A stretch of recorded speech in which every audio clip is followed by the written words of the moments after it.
नमस्कार, न्यूज़ डंका के बात पते की में आपका स्वागत है। भारत पाकिस्तान के बीच एक मिलिट्री कॉन्फ्लिक्ट हुआ, काफ़ी तगड़ा मिलिट्री कॉन्फ्लिक्ट। भारत ने जब पहलगाम हमले का बदला लेना शुरू किया, तब पाकिस्तान पोषित आतंकवाद को झटका देना यही हमारा उद्देश्य था। प्रधानमंत्री मोदी ने पहले तो सिंधु करार को रद्द किया, फिर 7 तारीख को ऑपरेशन सिंदूर के जरिए भारतीय वायुसेना ने पाकिस्तान की कमर तोड़ी। पाकिस्तान के कैंप्स में पलने वाले आतंकवाद के केंद्रों पर प्रिसीजन स्ट्राइक किए। इससे पहले पठानकोट के हमले के समय भारतीय सेना पाकिस्तान के कब्जा कश्मीर में हमला कर चुकी थी। Surgical strike 1।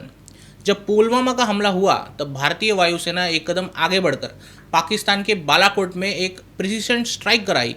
इसका नतीजा ये हुआ कि बौखलाया पाकिस्तान जंगी जहाज़ों को लेकर भारतीय वायुसेना की तरफ ले आया और डॉग फाइट के दरमियान विंग कमांडर अभिनंदन ने एक F-16 को मार गिराया।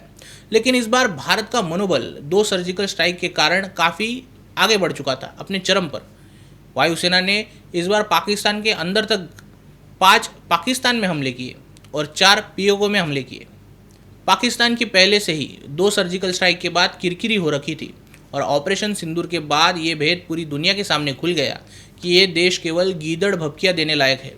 असल में अगर आप इस देश से न्यूक्लियर वेपन्स ले ले तो ये तंजानिया और बांग्लादेश के बराबर है। इस देश की आर्मी संख्या भले ही बड़ी हो, लेकिन इसे TTP और बलूच फाइटर्स भी कुत्ते की मौत मारते हैं।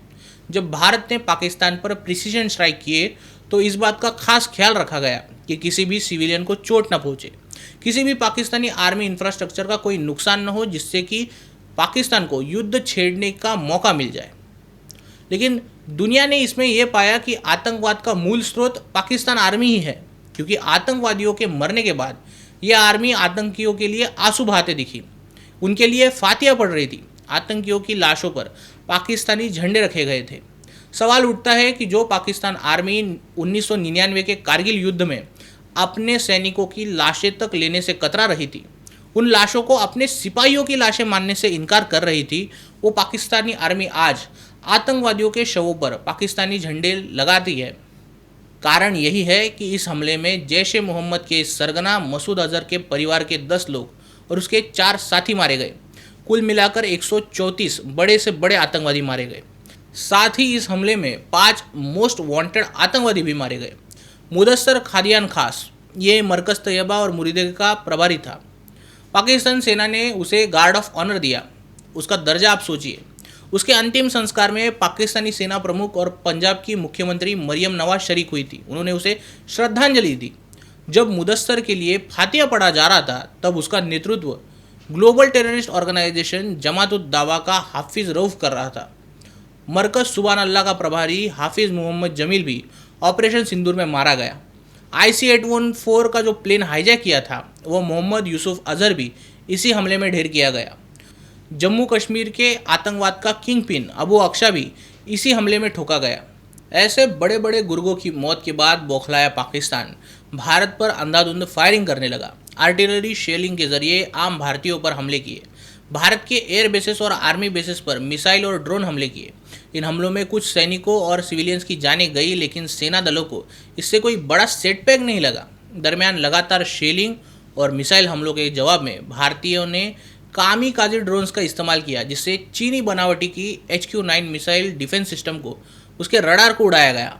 4 दिनों तक लगातार ड्रोन्स, फायरिंग और मिसाइल हमलों के बावजूद भारतीय सेना ने अपना आपा नहीं खोया। वहीं कल की सुबह पाकिस्तान के 9 एयरबेस पर भारत ने हमले किए और पाकिस्तानी डिफेंस को फिर एक बार एक्सपोज किया।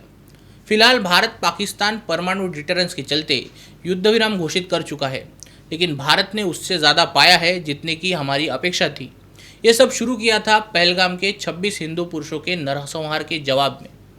लेकिन अभी तक उन हत्यारों के ठिकाने नहीं मिले हैं। अभी तक उन हत्यारों के साथ न्याय नहीं किया गया है। वो 5 लोग अभी भी जीवित घूम रहे हैं जिन्होंने हिंदुओं का कत्लेआम किया था। वही सेना कार्रवाइयों के बीच कांग्रेस नेता और समर्थक आंख मिचोली खेलते दिखते हैं। जब सेना कार्रवाई करने लगती है तो कांग्रेसी डी एस्केलेशन और युद्ध मनाई के राग आलापने लगते हैं। जब सरकार युद्धबंदी घोषित करती है तो इंदिरा गांधी का जय जयकार करने लगते हैं। बेसिकली कांग्रेस की पॉलिसी मोदी सरकार का विरोध करने की है, ना कि देश के साथ खड़ा रहने की। फिलहाल युद्ध विराम के बाद भारतीय नागरिकों का भी मन नहीं भरा है। भारतीय नागरिकों की मांग है कि मौका मिला था तो भुनाना चाहिए था। पाकिस्तान को तब तक मारते जब तक इलाका धुआं धुआं नहीं हो जाता। ऐसे नागरिकों के साथ बशर्ते हम भी खड़े हैं, लेकिन ऐसे कॉन्फ्लिक्ट्स की उम्र लंबी नहीं होती। जितना जल्द हो सके उन्हें रोकना पड़ता है, वरना दोनों देशों की अर्थव्यवस्था और पाकिस्तान की समाज व्यवस्था उद्ध्वस्त हो सकती थी। फिलहाल पाकिस्तानी सेना और प्रधानमंत्री शहबाज शरीफ पाकिस्तानी आवाम को यही समझाने में लगे हैं कि सब चंगा सी, और यही बताने में लगे हैं कि उन्होंने भारतीय सेना को मात दी है। ये बयानबाजी और धोखेबाजी पाकिस्तान के लोगों के लिए कोई नई बात नहीं है। उनके किताबों में आज भी यही पढ़ाया जाता है कि पाकिस्तान 1965, 71 और 99 की जंग जीत चुका है, और शायद अगले 10 साल तक ये भी बताया जाएगा कि 2025 में पाकिस्तान ने भारत को मात दे दी थी।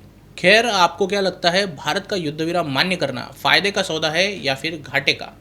क्या पाकिस्तान इस बार मार खाने के बाद अपनी हरकतों से बाज आएगा? कमेंट सेक्शन में ज़रूर कहिए। अगर वीडियो अच्छी लगी हो तो इसे लाइक कीजिए, न्यूज़ डंका हिंदी को सब्सक्राइब कीजिए। मिलते हैं अगले वीडियो में किसी नए मुद्दे के साथ। तब तक नमस्कार।